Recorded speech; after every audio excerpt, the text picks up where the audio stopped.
राधे राधे पंडित जी। हम सच बोलते हैं, सच की सजा बहुत पाते हैं, बोलो। इसलिए से हम सच नहीं बोल सकते हैं। आप सच बोलते हैं हाँ, पर सच नहीं बोल सकते, अब नहीं बोलती हूँ। क्यों? हाँ, ये भी है कि हम झूठ भी नहीं बोलती हूँ। तो आपने सच बोलना क्यों छोड़ दिया? जब जब हमने सच सबके सामने खोली, सच बोली, कोई हमारा भरोसा नहीं किया। भरोसा कोई ना करे, किसी को भरोसा दिलाना क्यों? केवल भगवान को भरोसा होना चाहिए ना हम पर और आप पर। हम दुनिया के दिलों को क्यों जीतना चाहते हैं? हम ईश्वर का दिल क्यों नहीं जीतना चाहते? किसी चीज के लिए सच सामने बोलती थी, ये सच है, लोग हमको झूठ समझते। अच्छा एक बात बताओ, इस दुनिया में ऐसा कौन है जो आपको बिना स्वार्थ के प्रेम करता है? हमारा जी कथा अच्छा लगे चैनल को सब्सक्राइब कर देना, वीडियो बनाए देखते हैं हमारा जी कथा। इस महिला ने देखो भगवान से भरोसा उठ गया, जो सुनेगा आप लोग वीडियो के अंदर देखते हैं मेरा जी कथा। नाम बताओ।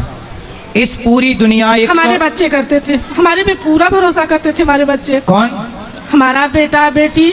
आपका बेटा आपको निस्वार्थ प्यार करता है? हाँ, करता था। आज ही यहाँ पर एक वृद्ध माँ आई रहने को, उनके 2 बेटे और 1 बेटी है। माँ से मैंने पूछा कि मैया यहाँ क्यों आई हो? बेटी ने क्यों नहीं सेवा की? तो बेटी ने माँ से कहा कि तुमने हमारे लिए क्या किया है, तुमने हमें क्या दिया? मैया आपके पास, चलो बच्चे छोटे हैं, ठीक है, आपकी जिम्मेदारी है। हमारे बच्चे बड़े होके खत्म हो गए, 2 बच्चे हमारा खत्म हो गए। कितने बड़े बेटे? एक अभी बोले है ना, वो हमारा बेटा। आपके कितने बेटे अभी हैं? एक ही है। एक है ना? तो हाँ। जो है वो पर्याप्त है, जो गए उसे छोड़ दीजिए। जब भी वो लोग के लिए हम सच बोलती थी। भैया सच बोलो, सच। अब क्या झूठ बोल के क्या बेटे को अमर कर लोगी? झूठ कभी नहीं बोलेंगे, फिर पर इसलिए सच भी नहीं बोल सकते हैं। राजा हरिश्चंद्र सच बोले और बाजार में बिके। जो सच पर है उसे थोड़ा संकट आता है। हमको ये लगता है कि हम सच बोल के ही गलती किए। तो क्या सच बोला आपने? हर चीज ही बोले। तो झूठ बोल के क्या आपके बच्चे जब हमारा बेटा हमारे भरोसे था, तो हमने अपने ससुर के सामने हाथ जोड़ के खड़ी हो गई कि ये लोग हमको अपने एक आत्मा मान के चलते हैं, हमको अलग मत करिए आप लोग। खींच खींच के हमको गांव ले जाके छोड़ दिए। कौन? मेरे हस्बैंड, मेरा ससुर जी ने। तो आपको गांव भेज दिया? भेज दिए। 4 महीना तक हम गांव में थे, अपने बच्चे से बात के सिवा देखी नहीं थे। तो बच्चा उस समय कहाँ था? आपसे दूर था? हमसे दूर था। कहाँ था? बम्बई में था। तो आपको बम्बई में क्यों नहीं रखा, गाँव क्यों भेज दिया? एक घर चक्कर बनवाने के चक्कर में, जो कि ऐसा कुछ अभी भी नहीं हुआ। तो एक चीज़ और बता रहे हैं, हमारा कभी कभी मन भी करता है कि हम अपने ससुर के लिए कुछ करें। उनका डेथ हो गया है इसमें अप्रैल में, तो जो हर महीने में हम लोग भोजन कराते हैं ब्राह्मण को, हम नहीं कराती हूँ। मन तो होता है कराने के लिए, जब उनका सोचती अपने बेटे का तस्वीर सामने आता है तो नहीं कराती हूँ। तो आपके बेटे की मृत्यु कैसे हुई? अटैक आया था। अटैक आया था जी। तो कौन जिम्मेदार है उसका? सच बोल रहे हैं, हाँ। उसका जिम्मेदार हमारे ससुर थे। क्यों? हमारे हस्बैंड थे। जब उसको पहला बार अटैक आया, हमने सामने से फ़ोन करके बोले अगर वो गलत भी होगा तो आप माफ़ करके उसको लग जाइए।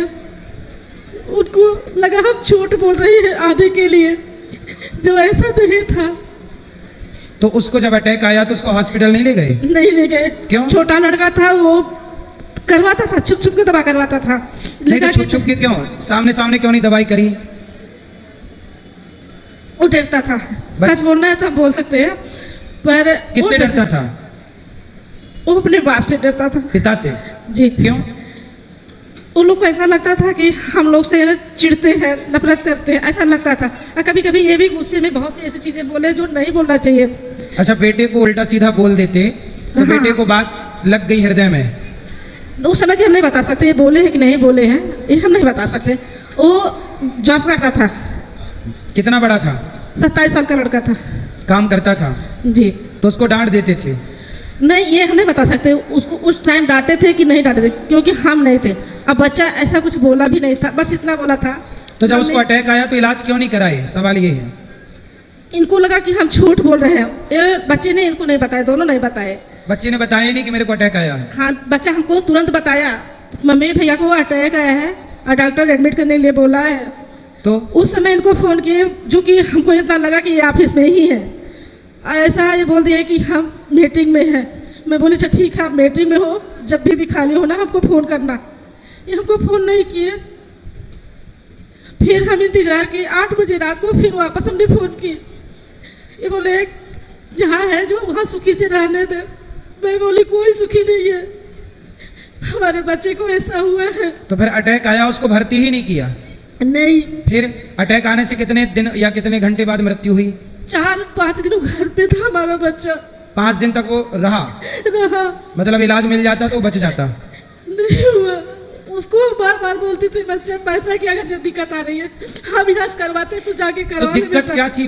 पैसे नहीं थे इसलिए इलाज नहीं कराया? नहीं, पैसा था। पैसे थे, फिर क्यों इलाज नहीं? बच्चों के पास पैसा नहीं था, वो अपना हर महीने का पैसा हमको दे देता था।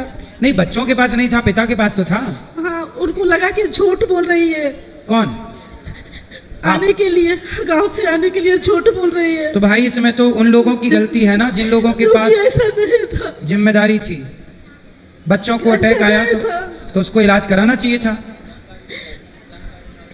हमने बोले वापस फोन करके। अच्छा, बात कराई भैया से। भैया आप बात करिए, आपने उसको इलाज क्यों नहीं कराया जब उसको अटैक आया? तो गुरुजी एडमिट किए, इलाज तो करवाए, लेकिन उस टाइम नहीं करवाए। हमें ऐसा महसूस नहीं हुआ कि इस एज में कोई अटैक होगा। डॉक्टर के यहाँ जब चेकअप करवाए थे, उसका सारी चीज़ें थी, तो डॉक्टर ने बोला सब नॉर्मल है। फिर जब एडमिट करवाए, जिस दिन एडमिट करवाए सेम डे ऐसा हुआ, जो इनको जानकारी नहीं है। ठीक है, तो मतलब एडमिट करवाए थे। तो मतलब जिस दिन पहला अटैक आया उस दिन ही कराए थे? पहला अटैक मुझे पता ही नहीं है गुरुजी। ये तो बता रही है कि आपको बताया था? नहीं, मुझे नहीं बताया था इन्होंने। चलिए, अब जो है उसमें प्रसन्न रहो मैया। अब इन बातों से सिवाय दुख के और कुछ ना मिलना है। ये हम बोलना चाह रहे हैं कि हम अपने ससुर के लिए हम अच्छा कर रहे हैं कि गलत कर रहे हैं? हमको लगता है हम गलत कर रहे हैं। क्या? उनको हर महीने जो कि हमको ब्राह्मण को खाना खिलाना चाहिए, हम नहीं खिलाती हूँ। तो खिला सकते हो तो खिला लो, नहीं खिला कभी कभी तो मन करता है खिलाने के लिए, जब उनका सोचते हैं मेरा मन नहीं करता है। तो ससुर जी को पता था कि अटैक आया है? उनको ये नहीं पता था, पर इतना पता था कि इसका बेटा तबीयत खराब है, बीमार है। तो वो इलाज नहीं कराए? नहीं, वही गाँव में थे। जिस दिन हमारा बच्चा खत्म हो गया था उस दिन हमको नहीं पता, हमको ये पता था। उस दिन भी अपने बच्चे से बात की, पीछे से हमारा पीठ थपथपा रहे थे, बोल रहे थे जो होना था हो गया, अब तो चुप हो जा। तो हमको ये लगा कि ये लोग कुछ करवा दिए हमारे बच्चे को। इसकी वजह से हमारा मन नहीं करता है। उस समय तो ससुर जी आपके पास थे ना? हाँ। तो वो क्यों करवाएंगे? अपने पोते को क्यों मरवाएंगे? नहीं, पोते की करवा सकते थे, हमको रोकना नहीं चाहिए था। जब हम बताए कि हमारे बेटे का तबीयत खराब है। अच्छा, ये बताइए, आप इनसे बात कराइए। ये बताइए, आपने अपनी पत्नी को अपने से दूर क्यों कर दिया उन दिनों में? पिताजी ने नहीं रोका था। मेरे फादर ने नहीं रोका था इनको। नहीं, आपने अपने से क्यों दूर? बम्बई से आपने गांव क्यों? मुझे 1 महीने में फिर वापस आना था। तो 1 महीने के 15 दिन में मुझे वापस आना था वहां से। तो आप दोनों साथ में आते ना? दोनों साथ में इसलिए नहीं आए कि वापस आना ही है। तो इनको गांव किस काम के लिए भेजा था? एक्चुअली प्रॉपर्टी विवाद चल रहा था। किसका? मेरा भाई के साथ? भाई के साथ। फिर तो ये क्या करती हैं उसमें? ये वहाँ रह के घर बनवाना था, तो मैं बोला आप रुको, मैं वापस 15 दिन में आ जाऊंगा। बस यही बात थी। अब ये पिताजी को दोषी ठहराते हैं, जबकि पिताजी नहीं किए थे। पिताजी का कुछ नहीं था, उन्होंने रुकने के लिए भी नहीं बोला था, पिताजी ने बोला था। चलिए, अब इनसे बात कराइए। देखिए, वो एक परिस्थिति निर्मित हुई, आपका गांव आना हुआ, उसी समय पुत्र को अटैक हुआ, तो आपके अंदर ये गलतफहमियां पैदा हो गई कि किसी ने मरवा दिया। ये बोल दिए ना कि हमारे पिताजी को कुछ भी नहीं मालूम था, हमें भी मान रहे हैं नहीं मालूम था। जब आप जिंदा हो, जिस प्रॉपर्टी के लिए सब लोग लड़ रहे हो, वो आपको साथ साथ साफ करना चाहिए था। नहीं देना था तो दे देते, नहीं देना था तो बोल देना चाहिए। तो ससुर जी ने बंटवारा ठीक से नहीं किया? कुछ किया ही नहीं। उसने बोला, ये हमारे देवरानियाँ लोग हमको गालियाँ हमारे बच्चों को देती थी बार बार, तेरा पूत मरे, तेरा पूत मरे, ऐसे गालियाँ देती थी। तो हमने बोले हम तुम लोग के साथ खाना नहीं खाएंगे, हम अपना अलग बना के खाएंगे। तो कौन जेठानी बोलती थी ऐसा? देवरानी बोलती थी। देवरानी बोलती थी जी, हम अपना खाना अलग बनाने की कोशिश। देखो, देवरानी बोलती थी जेठानी को कि तेरा बेटा मर जाए, ऐसा बोलती थी जी।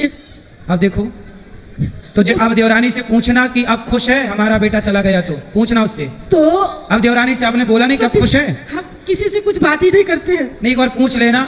अब तो वो दिवाली मना रही होगी, होली रोज मना रही होगी। हमने उस समय भी बोले, बाजी आपको जो देना है हमको दे दो, हमारे बच्चे हुआ अकेले पड़े हैं। हाँ, हमारे बिना वो लोग नहीं रहते हैं। सही है।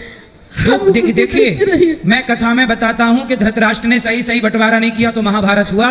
इनके ससुर जी ने समय पर सही बंटवारा नहीं किया, अभी इनके भी पुत्र नहीं पुत्र किए। की मृत्यु हो गई। इसलिए कहता हूँ सभी लोग मरने के पहले ठीक ठीक बंटवारा, ऐसा बंटवारा करो कि तुम्हारे जीते जी और तुम्हारे मरने के बाद तुम्हारे भाई तुम्हारे बेटे आपस में लड़के ना मर जाएं। वो मर गए और बंटवारा नहीं किए हैं, अभी जैसा था वैसा ही है, पर हमारा घर बर्बाद जरूर हो गया। सही है, अब क्या कर सकते हैं, बस यही कि आगे लोग ये गलती ना करें कि देखो बंटवारा ना करने के कारण इतने बड़े हादसे हो जाते हैं। इसलिए समय पे बंटवारा करना धर्म है, उचित बंटवारा करना धर्म है। भगवान से प्रार्थना करते हैं कि आपका दुख कम हो और आप सुखी रहें मैया, जो राधे बेटा राधे है उसमें प्रसन्न रहिए। राधे राधे गुरुजी। राधे राधे।